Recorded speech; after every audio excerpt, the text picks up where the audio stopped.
আমরা পাহাড়বাসী গ্রুপ অনেকদিন ধরে ঠিক করছিলাম কোথায় যাবো। এই বলতেই আমরা সবাই মিলে বেরিয়ে পড়লাম গ্রাম বাংলা রিট্রিট। গ্রাম বাংলা রিট্রিটে ঢোকার পথটা অসাধারণ, চারদিকে সবুজে ঘেরা, এবং এই রাস্তাটাই হচ্ছে রিসেপশনে যাওয়ার রাস্তা। রিসেপশনে গিয়েই আমরা করে ফেললাম নিজস্ব এন্ট্রি, এবং এন্ট্রি করেই আমরা এগিয়েছিলাম আমাদের রুমের দিকে। কিন্তু যাওয়ার আগেই চোখে পড়ল এই অসাধারণ আকর্ষণীয় সুইমিং পুলটা, যেখানে বাচ্চাদেরও স্নান করার একটা ছোটো জায়গা রয়েছে। এরপরে এগিয়ে গেলাম আমাদের কটেজের দিকে। আমরা টোটাল 10 জন মিলে গেছিলাম, যেখানে আমরা টোটাল 5টা রুম নিয়েছিলাম, যার মধ্যে প্রথম রুমটা ছিল গল্পগুচ্ছ।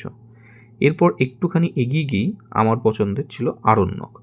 আমরা ছিলাম আরণ্যকে। আরণ্যকের পুরোপুরি ভিডিও করতে না পারলেও এই ছোট্ট একটা ফটো আপলোড করলাম। এর পাশে আছে হোটেলিয়ার রুম, যেগুলো একটু বাজেট ফ্রেন্ডলি, আপনারা চাইলে বুক করতেই পারেন। এরপরে ছিল আমাদের বাচ্চা পার্টি। তারা সুইমিং পুলে যাওয়ার আগে কিছু সুইমিং কস্টিউম পরে অনেকটাই দেখতে দেখে বাঘের বাচ্চার মতন লাগছে, এদিক ওদিক করতে শুরু করে। রাস্তাটা হচ্ছে সুইমিং পুলে যাওয়ার রাস্তা।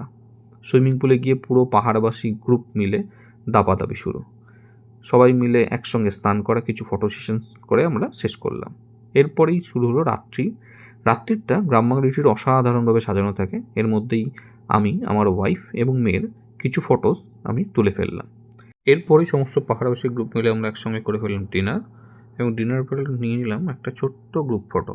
নেক্সট ডে মর্নিং শুরু হতে না হতেই আবার সুইমিং পুলে গিয়েই সবাই মিলে আবার পোজ দেওয়া, একসঙ্গে স্নান করা, মজা করা, এই করেই কাটলো আমাদের ডে 2টা।